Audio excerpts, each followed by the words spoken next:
So as you can see here, this was destined to be either recycled or thrown away.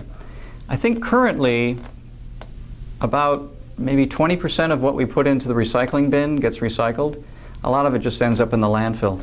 So here's one way to repurpose something that is otherwise going to be on the planet for 100 years or so. So once you start seeing plastic in this way, you develop an eye for it. A lot of toy packaging has a rigidity to it, so you'll start to see it. Here is a pair of earmuffs or ear warmers that I purchased, and this is good plastic. I mean, you can feel that it's got some rigidity to it. You can carve into it. You're not going to go through it.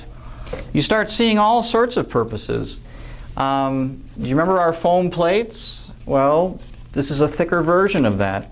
You could cut off these areas that are scooped, and you have a nice flat surface that you can carve into with a pencil, or maybe a chopstick or something, just so you can carve into it.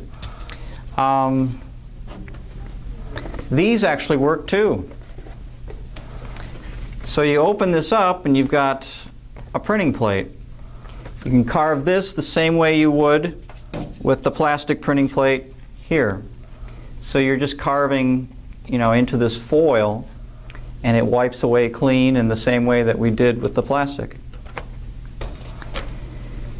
Here, this came off of a bag of onions, and I inked it up with some blue, put it down, and then put something over the top of it. So you can start using materials that you have just laying around at home. This was a mesh bag that was going to be thrown away. So I saved little scraps of it, and sometimes I paste it down and make my own printing plates. Here's an example of that. This printing plate was made from an old pair of corduroy pants and then some lace.